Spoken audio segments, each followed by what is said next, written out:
अपने पतियों से इन चार कामों की हट करने वाली स्त्रियां होती हैं बदचलन। जय श्री कृष्णा। प्रिय दर्शक बंधु, एक बार पुनः स्वागत है आप सभी मित्रों का आपके अपने चैनल दर्पण ज्ञान गागर यूट्यूब चैनल में।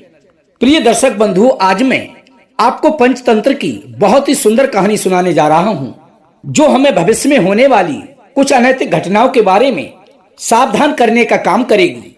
इसलिए प्रिय बंधु, आपसे निवेदन है, यदि आपने अभी तक हमारे चैनल दर्पण ज्ञान गागर यूट्यूब चैनल के लिए को सब्सक्राइब नहीं किया है तो प्लीज चैनल को अभी सब्सक्राइब कर लें, वीडियो को एक लाइक कर दें, हो सके तो अपने सगे संबंधियों और मित्रों तक वीडियो को शेयर अवश्य करें। प्रिय दोस्तों, तो बने रहें बिना स्किप किए हमारी वीडियो के अंत तक। प्रिय दर्शक बंधु, कहते हैं कि चाहे कोई कितना भी प्यारा क्यों ना हो और चाहे कितना भी विश्वासी हो, उस पर भी अपनी आंखें मूंद कर कभी भी विश्वास नहीं करना चाहिए। यदि कोई आपका अत्यंत विश्वासी है, फिर भी उसका हमें छिपकर परीक्षण कर लेना चाहिए। तो आइए प्रिय दर्शक बंधु, आपका अधिक समय नष्ट न करते हुए देखते हैं आज की कहानी की ओर। प्रिय बंधु, किसी नगर में एक साहूकार रहता था। एक उसका बेटा था। उसके बेटे की बहू बहुत ही सुंदर थी। वो अपनी स्त्री के लिए अपने प्राणों से भी अधिक प्यार करता था। उसकी स्त्री में सुंदरता के साथ साथ एक दोष भी था। वो हर समय अपने परिवार के लोगों से लड़ती झगड़ती रहती थी। एक दिन अपने घर में रोज रोज के लड़ाई झगड़े और कलह कलेश के चलते उस साहूकार के बेटे ने परदेश जाने का निश्चय कर लिया। उसकी स्त्री भी यही चाहती थी कि यहाँ पर ना रहकर परदेश में समय बिताया जाए, क्योंकि प्रिय बंधु कहते हैं, आजाद स्त्रियों की निर्भरता एकांत में रहकर बुरे आचरण के लिए सफल हो जाती है और बुरे आचरण वाली स्त्रियां अपने परिवार से, पति से सदैव ही दूर दूर भागती हैं। इधर वो साहूकार का बेटा जब अपनी पत्नी को लेकर परदेश जा रहा था, तो रास्ते में एक बहुत ही बड़ा सा बगीचा पड़ा। उस बगीचे में वो दोनों पति पत्नी एक वृक्ष के नीचे बैठ गए। तभी उसकी पत्नी कहने लगी कि हे स्वामी, मुझे बहुत ही तेज प्यास लगी है। मैं तब तक इसी वृक्ष के नीचे बैठी हूँ, तुम कहीं से जाकर थोड़ा सा जल ले आओ। अपनी पत्नी के कहने पर वो साहूकार का बेटा पानी लेने के लिए चला जाता है। इतने में प्रिय दर्शक बंधुओं, उसी वृक्ष की जड़ में से एक बहुत ही भयंकर काला सर्प निकला और उस स्त्री को डसकर उसी वृक्ष की जड़ में चला गया।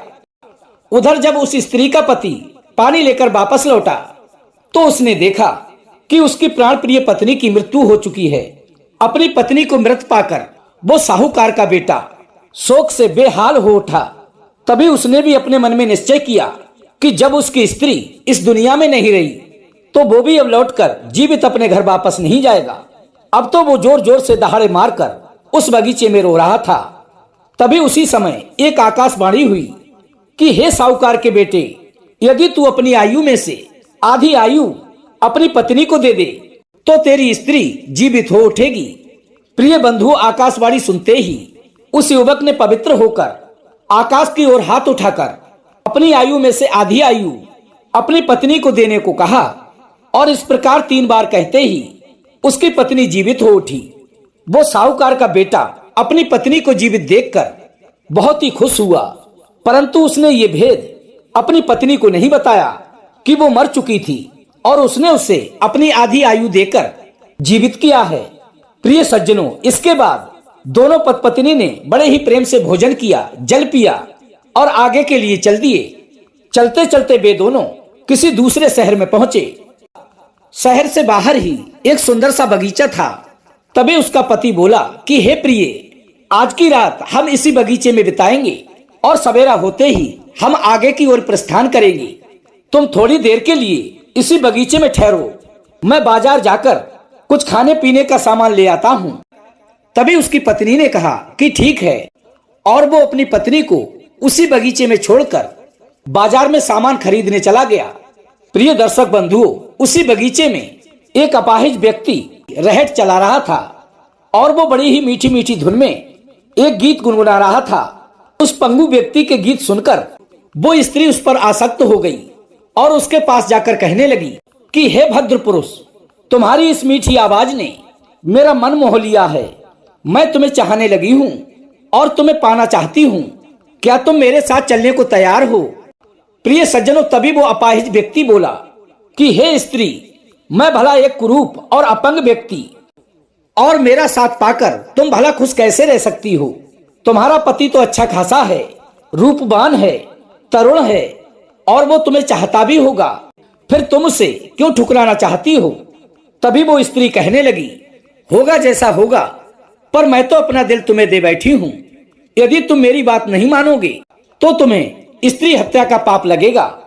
प्रिय दर्शक बंधुओं, उस दुष्ट स्त्री की बात सुनकर वो अपाहिज व्यक्ति बोला कि हे स्त्री, यदि तुम कहती हो तो ठीक है, पर पहले तुम्हें अपने पति का साथ छोड़ना होगा। क्या ये बात तुम्हें मंजूर है? तभी वो स्त्री बोली, उसकी तुम बिल्कुल भी चिंता मत करो, मैं उसे अभी इसी कुएं में धक्का देकर मार दूंगी। उस स्त्री के इतना कहते ही वो पंगु व्यक्ति बड़ा ही खुश हुआ और वे दोनों मीठी मीठी बातें करने लगे।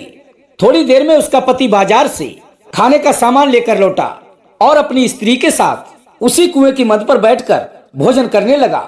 तभी उसकी पत्नी बोली, सुनिए जी, थोड़ा खाना उस अपाहिज व्यक्ति को भी दे दो, वो बेचारा भूखा है, ना जाने कब से रहट चला रहा है।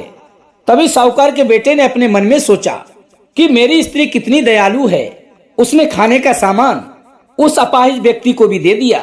वो अपनी स्त्री की दुष्ट मनसा को नहीं भांप सका। अब प्रिय बंधुओं, भोजन करने के बाद वो जैसे ही उठकर खड़ा हुआ, उसी समय उसकी स्त्री ने अपने पति को धक्का देकर उसी कुएं में गिरा दिया और उस अपंग व्यक्ति को बक्से में रखकर और अपने सिर पर लादकर नगर की ओर चली गई। प्रिय दर्शक बंधुओं, तभी उसी नगर के राजा के सिपाहियों ने देखा कि एक सुंदर स्त्री एक भारी सा संदूक अपने सिर पर रखे हुए चली आ रही है। हो ना हो जरूर ही इसमें कोई ना कोई चोरी का सामान होगा। अपने मन में यही सब सोचकर राजा के सिपाहियों ने उस स्त्री से पेटी छीन ली और राजा के पास ले गए। उन्होंने जब उस संदूक को खोलकर देखा तो उसमें एक हट्टा कट्टा अपंग व्यक्ति निकला। प्रिय दर्शक बंधुओं, इधर पीछे से रोती बिलखती वो स्त्री भी वहां पर आ पहुंची। तभी राजा ने उससे पूछा कि ये व्यक्ति कौन है और संदूक में रखकर तू इसे कहां ले जा रही थी? तभी उस स्त्री ने बताया कि ये मेरा बीमार पति है, इसके घर वाले इसे बहुत ही दुख देते हैं, इसलिए मैं इन्हें संदूक में बंद करके और अपने सिर पर रखकर आपके ही पास आ रही थी कि शायद राजा से कुछ सहायता प्राप्त हो जाए। प्रिय दर्शक बंधुओं, उस कुटिल स्त्री का रोना देख करके वो राजा बोला, आज तू मेरी बहन की तरह है, जाओ मैं तुम्हें 2 गांव देता हूँ, वहां जाकर के तुम अपने पति के साथ आनंद से रहो। प्रिय दर्शक बंधुओं, इस प्रकार वो दुष्ट स्त्री राजा के द्वारा दिए गए उन 2 ग्रामों की मुखिया बनकर उस अपाहिज व्यक्ति के साथ रहने लगी।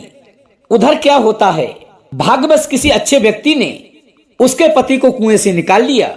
अब तो वो कुएं से निकलने के बाद घूमते घूमते उसी नगर में पहुंच गया जहां उसकी स्त्री अपने प्रेमी पंगु के साथ मस्ती में गुलछर्रे उड़ा रही थी।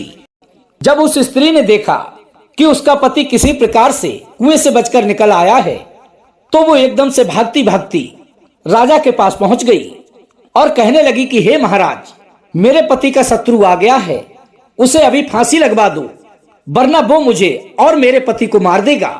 प्रिय दर्शक बंधुओं, ऐसी कुटिल स्त्रियां बात बनाने में बड़ी ही माहिर होती हैं। वे अपने अभिनय से किसी को भी भ्रमित कर सकती हैं। राजा ने उस स्त्री के कहने पर उस साहूकार के बेटे को मारने का आदेश दे दिया। अब सिपाही लोग उसे राज दरबार में पकड़ लाए और उसे मारने के लिए चल दिए। तभी वो युवक बोला कि हे राजन, आप चाहे मुझे बेशक मार देना, मैं तो वैसे भी मरा हुआ हूँ। जिसका घर छूट जाए, स्त्री बदचलन हो जाए, जिसका भरी सभा के बीच अपमान हो जाए, ऐसे लोगों के लिए स्वयं को मरा हुआ ही समझना चाहिए। लेकिन मरने से पहले मैं अपनी एक चीज इस स्त्री से वापस चाहता हूँ। यदि आप वास्तव में न्यायप्रिय राजा हो तो मैंने इसे मार्ग में जो चीज दी है, मेरी वो चीज वापस दिला दो। प्रिय सज्जनों, उस युवक की बात सुनकर के राजा कहने लगे कि हे बहन, तुमने जो कुछ भी इससे जाने अनजाने में लिया हो वो उसे लौटा दो। तभी वो स्त्री कहने लगी कि हे महाराज, मैंने इस व्यक्ति से कुछ भी नहीं लिया है, फिर भी आप कहते हैं तो मैं आपकी संतुष्टि के लिए इससे ली हुई चीज इसे वापस करती हूँ। प्रिय बंधुओं, उस स्त्री ने बीच दरबार में जल का लोटा लेकर उसने 3 बार कहा कि मैं तिरमाचा भरती हूँ कि इस व्यक्ति ने जो कुछ भी मुझे दिया है वो मैं वापस करती हूँ। प्रिय दर्शक बंधुओं, उस स्त्री के ऐसा कहते ही उसके प्राण निकल गए। ये सब देखकर पूरा दरबार सन्न रह गया। अब वो राजा भी हैरान थे। तभी राजा ने उस व्यक्ति से पूछा, ये क्या हुआ और ये कैसे हुआ? तब उस साहूकार के लड़के ने राजा को सारी कहानी कह सुनाई कि हे महाराज, ये स्त्री मेरी ब्याहता पत्नी थी।